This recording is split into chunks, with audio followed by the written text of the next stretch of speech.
Olá, meus irmãos, que a graça e a paz do Senhor Jesus esteja com você. Estamos aqui mais uma vez, pela bondade de Deus, para juntos estudarmos mais uma lição da Escola Bíblica Dominical. Estamos estudando desta feita a revista Betel, Dominical de Adulto. Essa lição aqui ela faz parte desse segundo trimestre, que traz por tema Apocalipse, mensagem sobre o triunfo de Cristo, exortação e promessa ao povo de Deus. Desta feita, nós vamos estar estudando aqui a lição de número 13, a última lição desse segundo trimestre, que tem por título Um Novo Céu e uma Nova Terra.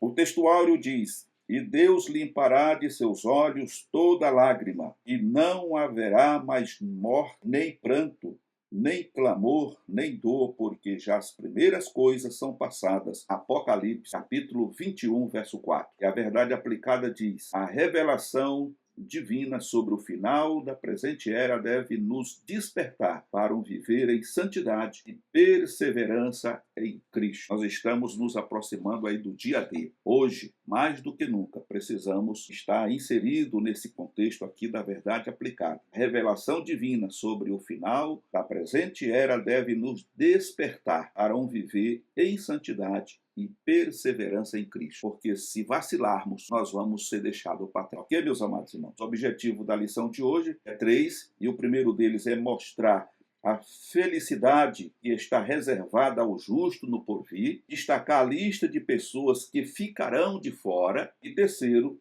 exortar a Igreja de Cristo a testemunhar estas coisas. Então, nesses três objetivos, nós vamos estar falando aqui da felicidade, dos que vão sofrer, a decepção de ficar para trás, e vamos ver os motivos e os porquês. E em terceiro, seremos exortados, ou seja, a igreja vai ser exortada a continuar testemunhando dessas coisas, ou seja, das grandezas de Deus para aqueles que ainda não conhecem o Senhor Jesus por intermédio do Evangelho. Ou seja, o Evangelho deve continuar sendo pregado. Muitas vezes nós nos acomodamos e achamos que já está de bom tamanho. Eu já aceitei Jesus, já sou um cristão, enfim, etc. Então eu não preciso me preocupar com ninguém.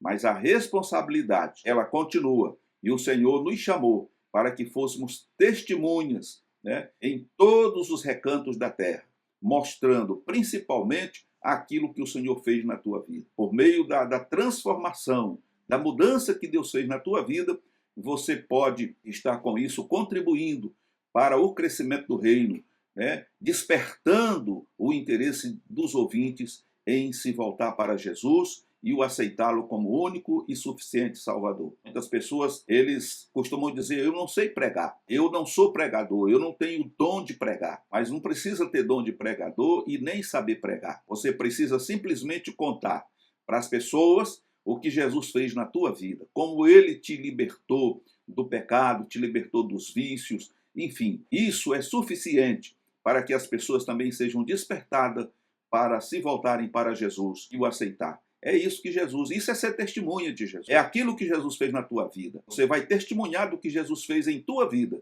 e isso será suficiente para que outras pessoas sejam alcançadas pelo Evangelho. Ok, meus amados irmãos?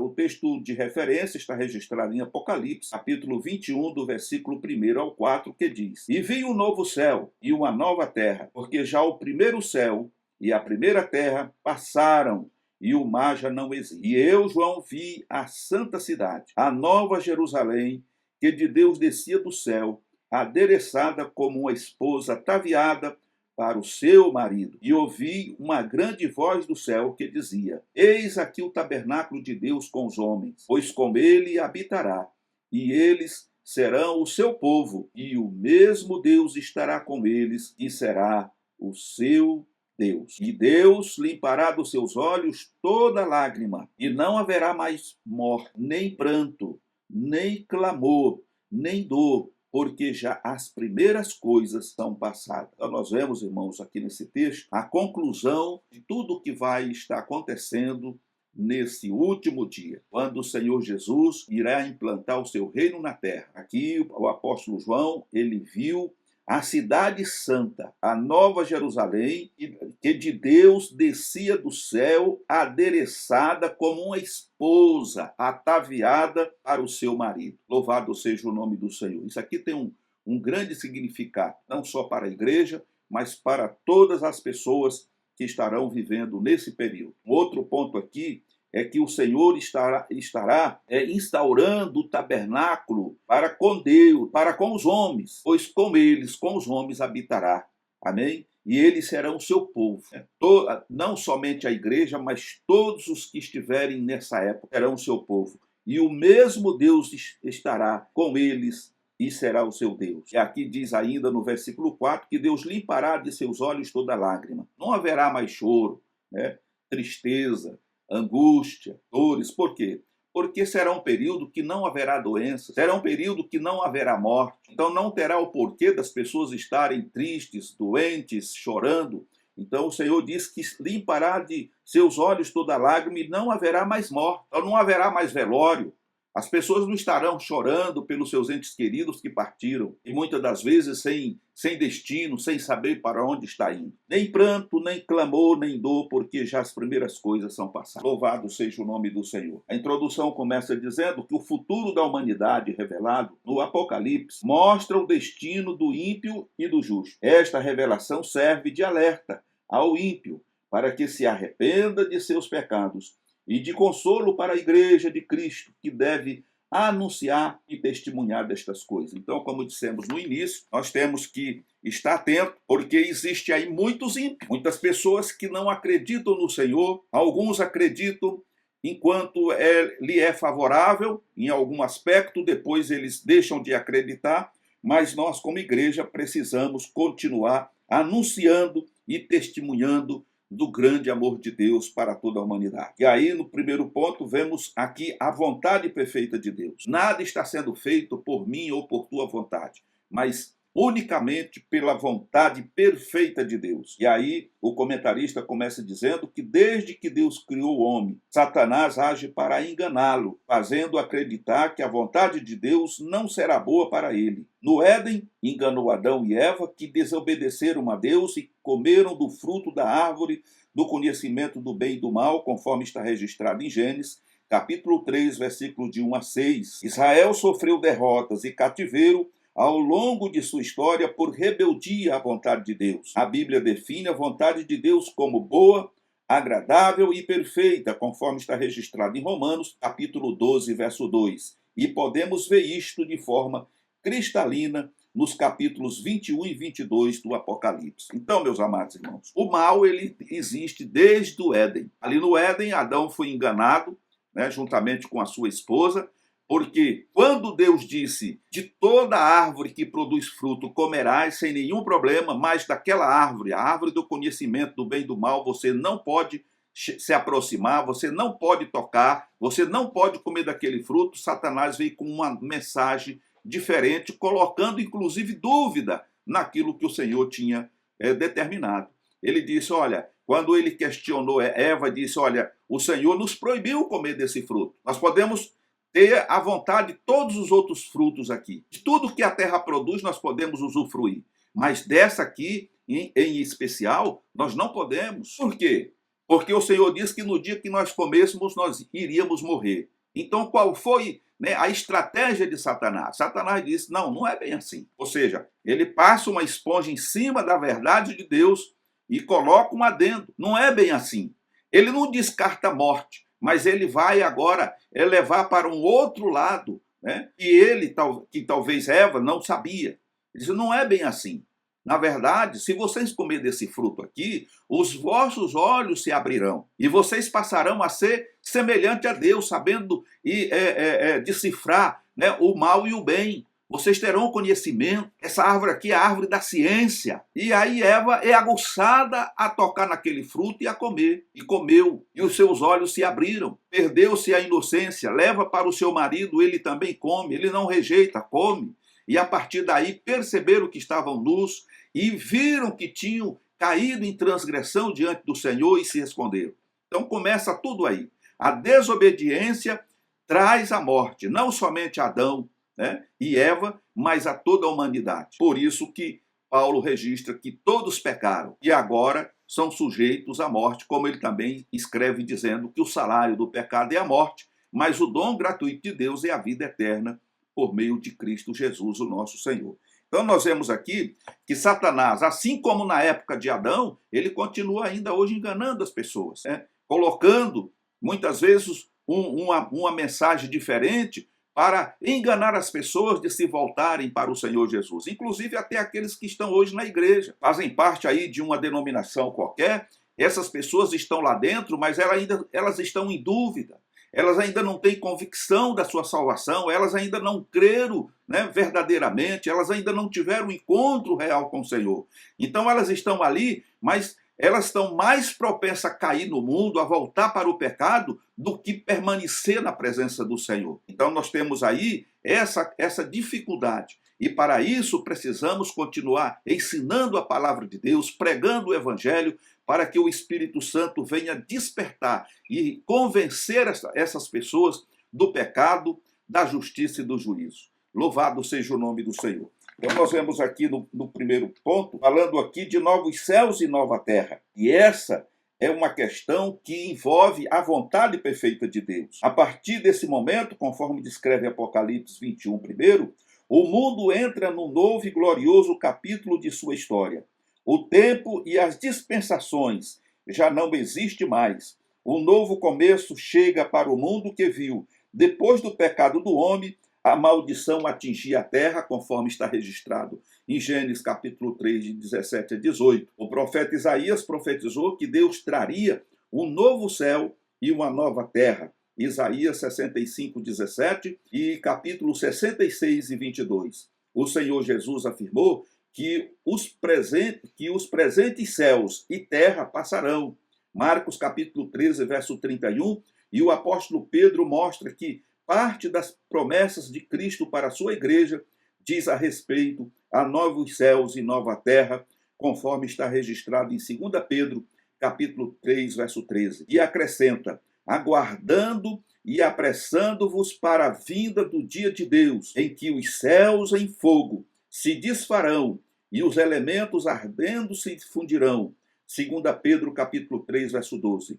Nós viveremos para sempre com o Senhor. Então nós vemos nesse primeiro ponto aqui que quando os novos céus e nova terra forem estabelecidos por Deus, esses céus que hoje nós temos, né, que nós muitas vezes apreciamos, né, ele deixará de existir. Tudo será transformado, tudo será mudado.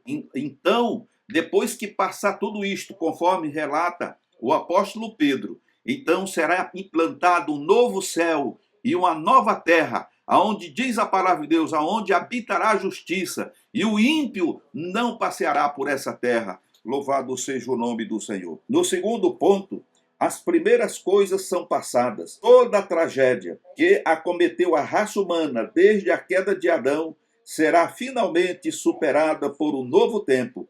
Um tempo sem Satanás e seus demônios, sem a maldição do pecado e suas consequências terríveis que se viram ao longo da história do homem, conforme registra Apocalipse 21 e 4.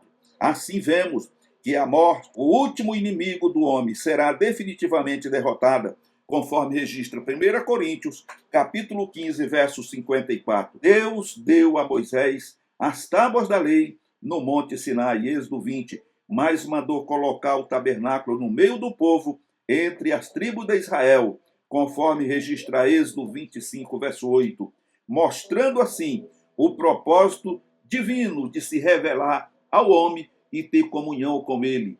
Este propósito será agora cumprido e Deus habitará com o homem, conforme registra Apocalipse, capítulo 21, verso 3. Que tempo glorioso será! Louvado seja o nome do Senhor. Então nós vemos aqui que as primeiras coisas são passadas. O diabo e seus demônios não terão mais poder para enganar as pessoas, estará preso. A morte também será derrotada. Então não haverá morte nesse período, conforme já frisamos, e o texto bíblico mostra que as pessoas terão saúde perfeita. Não haverá mais doença nesse período. Então será 1000 anos de paz, de harmonia, de alegria, de comunhão, as pessoas terão emprego, terão moradia, não será um tempo como nós estamos acostumados, aonde algumas pessoas têm tudo e a maioria não tem nada, e vive na pobreza, na miséria, na fome, na doença, na calamidade, e etc, e etc. Mas nesse período, no período em que Jesus governar, nós teremos igualdade social, viveremos um período maravilhoso, louvado seja o nome do Senhor. E isso é muito bom e será maravilhoso, porque Deus estará habitando com o seu povo e com toda a humanidade que estiver presente nesse período. Louvado seja o nome do Senhor. O ponto 3 diz sobre promessas ao que vencer. E isso é importante, irmãos, para nós, a igreja. Diz aqui, em cada uma das cartas 7 igrejas da Ásia, vemos no final uma promessa de Cristo ao que vencer, conforme registra Apocalipse capítulo 2 e 3. As promessas às 7 igrejas envolvem algum aspecto da bênção celestial e apontam para a necessidade de contínua perseverança do cristão que aguarda o arrebatamento da igreja, conforme Apocalipse capítulo 2, verso 10 e Mateus capítulo 10 e verso 22. Então nós vemos aqui, meus amados irmãos, que a promessa, ela não é para qualquer um. A promessa é somente para o que vencer. É por isso que muitas vezes, e devemos sempre estar pregando a palavra, ensinando a igreja, em todos os recantos da terra, que a perseverança é a chave da vitória. O crente que fica na igreja por 1 ano, 2, 10 anos, 20 anos, e depois volta para o mundo, volta para a prática do pecado. Esse irmão, ele está se candidatando a ser deixado para trás no arrebatamento da igreja. Então é importante perseverarmos, porque a promessa é somente para os que vencerem. E você precisa vencer. Você precisa vencer o mundo. Você precisa vencer o pecado. E como é que você vence o mundo e o pecado? Através da ajuda do Espírito Santo, se afinando mais com o Senhor, se tendo mais comunhão com o Senhor, através da palavra de Deus, estudando a Bíblia, meditando na palavra, orando, jejuando, congregando, não olhando para as pessoas. Irmãos, nós estamos vivendo uma época muito difícil. Tem pessoas que vão para a igreja para ficar observando o que está acontecendo à sua volta. Não vá para a igreja, ou melhor dizendo, não vá para o templo para ficar observando quem está fazendo errado ou certo. Mas vá você para o templo para cultuar a Deus, para glorificar a Deus, para prestar ao Senhor o teu culto racional. Não se preocupe com quem está à tua direita ou à tua esquerda, à tua frente ou atrás. Se preocupe unicamente de prestar o teu melhor culto a Deus. Faça a sua parte, porque nós não podemos julgar ninguém e não podemos levar ninguém a tiracolo para o céu. A salvação é individual, então eu preciso perseverar, eu preciso ser fiel ao Senhor. Você precisa perseverar e ser fiel ao Senhor para que aquele dia não te pegue de surpresa e você seja deixada para trás. Ok, meu querido irmão? Faça isso e eu tenho convicção de que você será vitorioso, vitoriosa em Cristo naquele dia. No segundo tópico, vamos ver aqui uma advertência para nós. Mais uma advertência, onde o Senhor Jesus nos faz um importante alerta. Ele nos dá uma lista daqueles que não herdarão o reino de Deus. Esta lista vai aparecer em Apocalipse, ali no capítulo 21, verso 8, e no capítulo 22, verso 15, onde Cristo fala 2 vezes aqui sobre isso. Vemos nisso a preocupação divina com o homem, e em especial a igreja. Seu desejo é que ninguém se perca, conforme está registrado em 2 Pedro, capítulo 3, verso 9. Vejamos aqui o que acontece com aqueles que vão ficar para trás, os tímidos, incrédulos e abomináveis. Tímido, aqui é uma palavra grega que quer dizer deiloi, que significa covarde, e mostra aquele que diante de provações e lutas foge da batalha, ama mais a sua vida e a segurança do que a Cristo e demonstra uma fé rasa e superficial, conforme mostra Mateus capítulo 10, verso 33 e Hebreus capítulo 10, 38. Então nós vemos aqui, irmãos, que é todo aquele crente covarde. Ele aceita Jesus como Salvador, como falamos no princípio, e ele não tem coragem de falar de Jesus para ninguém. E quando vem a luta, ele abandona rapidamente o Senhor Jesus, porque ele não quer passar em luta, ele não quer ter sofrimento, ele quer viver sempre numa colônia de férias, sabe? Bebendo água fresca, né? Ali na sombra. Mas o Senhor Jesus nos chamou para a batalha. Nós estamos em guerra com o mundo, com o diabo e seus demônios. Então o crente que quer viver numa zona confortável, esse crente é covarde, ele é tímido e ele com certeza vai ser deixado para trás. Louvado seja o nome do Senhor. E diz ainda aqui que a lista segue com os incrédulos. Estes são os que jamais crerão no Evangelho de Cristo. Muitos trocaram a fé em Cristo pelo racionalismo cartesiano, onde a razão é o único meio de se chegar ao conhecimento verdadeiro. Ou seja, essa pessoa é tipo Tomé, são discípulos de Tomé, só crê no que vê e toca. Então, viver pela fé, acreditar em Jesus, ter fé, como registra Hebreus capítulo 11, primeiro, isso para eles é impossível. Eles não conseguem, é difícil. Então, eles são esse tipo de pessoa incrédula. Eles estão ali no templo, participando das reuniões, e muitas vezes vê Jesus, mas ainda ficam na dúvida. Será que isso é Jesus mesmo? Será que Jesus operou milagre ou essa pessoa estava fingindo? Eles não são capazes de se entregar de corpo, alma e espírito para que o Espírito Santo venha mudar o seu caráter e eles passem por uma transformação verdadeira, se tornando assim um com Cristo e Cristo com eles. Louvado seja o nome do Senhor Jesus. Então nós vemos ainda, fala também dos que por um momento creram, mas voltaram às práticas do pecado, sendo infiéis a Cristo, conforme o Salmo 14, verso 1 e 1 Timóteo capítulo 4, verso 1. E em terceiro lugar, na lista aparecem os abomináveis, que são aqueles que se voltam para toda e qualquer prática idólatra e seus vícios imundos. Vêm para a igreja, mas não abandonam o pecado. Estão participando da ceia, muitas das vezes, impuramente, né, no pecado. Ao sair da igreja, da reunião, vão para os botecos, vão para as baladas, vão para as zonas de prostituição, estão vivendo uma vida que não condiz com a vida de santidade e pureza diante de Deus. Então essas pessoas são consideradas os abomináveis, são abomináveis, serão abominados por Deus. Deus não aceitará. E muitos naquele dia vão se aproximar de Deus, mas Senhor, eu estava na tua casa, eu até falei de Jesus para muitas pessoas, mas se tornaram abomináveis por conta da prática do pecado. Irmãos, o Senhor ama o pecador, mas abomina o pecado. Que nós possamos ter cuidado com a nossa vida espiritual, que não venhamos praticar abominações diante do Senhor, né? Querer servir a Deus e ao diabo ao mesmo tempo, as práticas mundanas, porque com certeza, irmão, se assim o fizermos, seremos abandonados pelo Senhor e o nosso fim será o lago de fogo, juntamente com o diabo e os seus anjos e todos os seus demônios. Vejamos aqui ainda no segundo ponto, onde diz que assassinos, impuros e feiticeiros. Ao falar de assassinos, devemos lembrar que muitos irmãos neste tempo morrerão assassinados por amor a Cristo, e o livro do Apocalipse é uma mensagem de consolo aos que sofrem, conforme Apocalipse, capítulo 2, verso 8 a 11. Fala daqueles que tiraram a vida de forma intencional e espontânea e daquele que odia seu irmão, 1 João 3 e 15.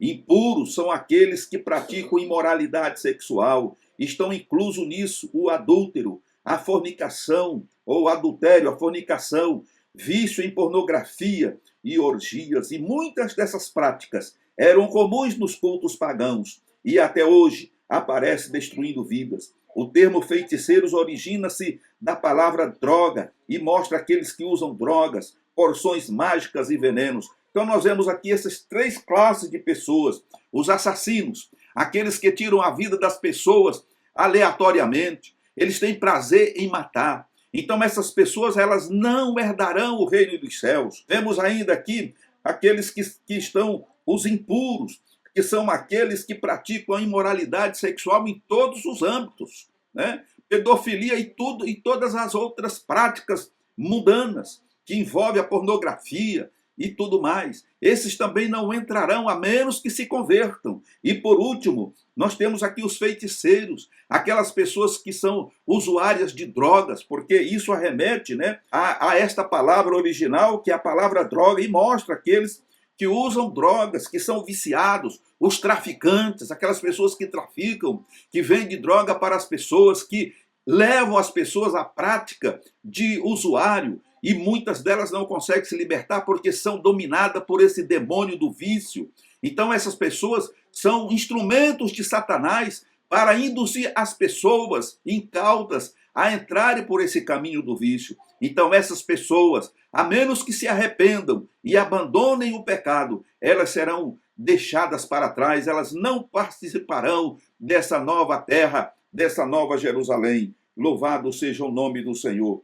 E aqui fala ainda também dos idólatras e mentirosos. Idólatras são aqueles que deixaram a adoração ao único Deus verdadeiro e se voltaram para a adoração a falsos deuses. Quantas vezes, irmãos, nós temos tido notícia de pessoas que um dia foi um crente fervoroso na casa do Senhor, produziu frutos para Deus e sem vez, sem para quê, voltou para o mundo e se misturou com as seitas e hoje está diante de ídolos, adorando a ídolos e dizendo que o tempo que esteve na presença de Deus não valeu nada porque agora sim ele encontrou o caminho verdadeiro. É uma tristeza, mas essas pessoas, os idólatras, essas pessoas não entrarão no reino dos céus, louvado seja o nome do Senhor Jesus. Temos ainda aqui, meus queridos irmãos, que podem ser pessoas, objetos, ou algo na natureza, conforme registra Romanos 22 a 23. Aquilo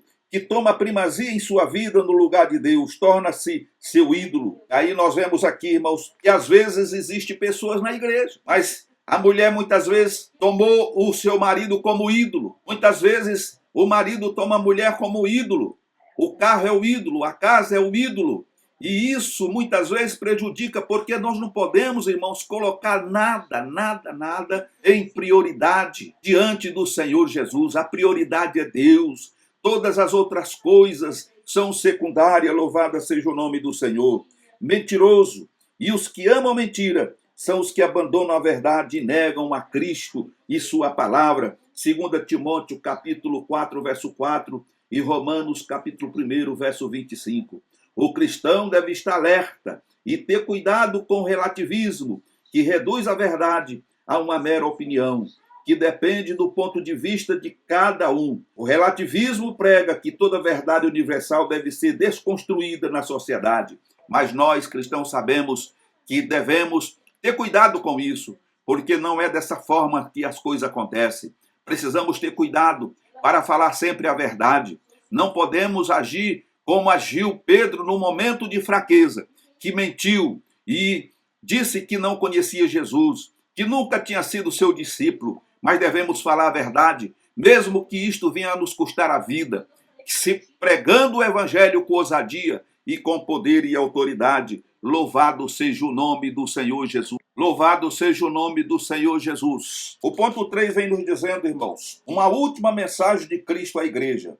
É notável que o livro da Revelação comece e termina com uma palavra de Cristo para a sua amada igreja. Depois de tudo que nos mostrou acerca do futuro próximo, de todos os acontecimentos que estão prestes a eclodir no mundo, ele se volta para a noiva com uma última mensagem. Eu, Jesus, enviei o meu anjo para vos testificar estas coisas nas igrejas. Eu sou a raiz e a geração de Davi, a resplandecente estrela da manhã. Apocalipse 22, 16. E aí, no primeiro ponto, ele diz, testifique estas coisas nas igrejas.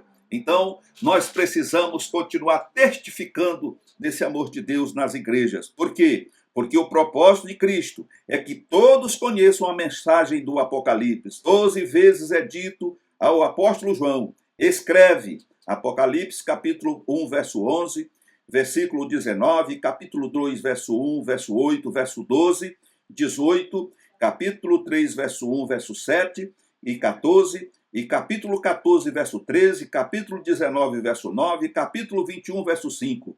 Isto denota que a mensagem não se limitava apenas àquele tempo, mas à igreja de Cristo de todos os tempos e em todos os lugares. uma trombeta profética de aviso e despertamento que se espalha pelas igrejas, preparando a noiva para a volta de Cristo. Ou seja, preparando a igreja para a volta de Cristo, irmão. Nesse ponto aqui, nós precisamos tomar cuidado. A igreja do Senhor Jesus vem sendo ensinada, irmãos, que a igreja é a noiva. Mas vamos prestar atenção. A igreja não é a noiva. A igreja é a convidada. Ok, meus queridos irmãos? A palavra está sendo pregada, deve ser pregada para a igreja, para que ela possa estar preparada e entender que aqui a noiva é Israel, tá certo? Nesse contexto aqui, noiva é Israel. Então, essas cartas, elas estavam sendo enviadas às 7 igrejas para os judeus, para o povo de Israel, que é a noiva do Cordeiro. Ok, meus amados irmãos? A igreja, ela tem que ser também alertada, porque nós somos os convidados a participar das bodas do Cordeiro. Está muito bem relacionado isso. Quando você lê Mateus 25, ali está registrado. Nós fazemos parte dos convidados para participar das bodas. O casamento do noivo é com a noiva Israel. Amém? E dito isso, houve época no mundo que quase não se falava no Apocalipse, permitindo o surgimento de diversas seitas e heresias que ensinam temas como o céu e da pós-morte, e juízo divino, contrário e genuíno ao ensino contido na palavra de Deus. Então nós vemos aqui que por conta de não se pregar,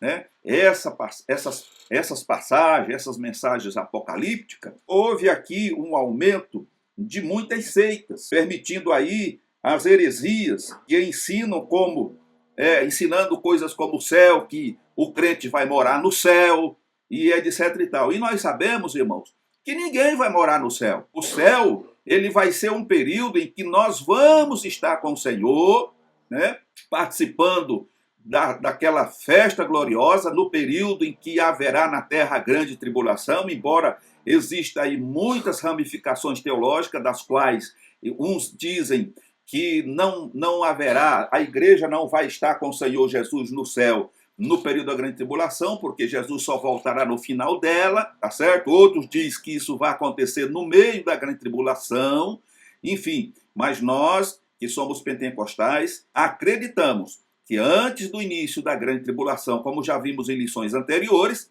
a igreja do Senhor será arrebatada e haverá o tribunal de Cristo para a entrega de galardões, haverá essa festa durante uma semana de anos, que seria sete anos, e no final desses 7 anos, então, a igreja do Senhor Jesus, juntamente com o Cristo, descerá com a nova Jerusalém, que, conforme vimos na lição, estará ataviada como a noiva ao seu marido, e descerá, e aí será implantado o reino milenial, aonde o Senhor Jesus estará governando para a noiva. Quem é a noiva? O povo de Israel. Amém, irmãos? E para toda a humanidade que estiver nesse período.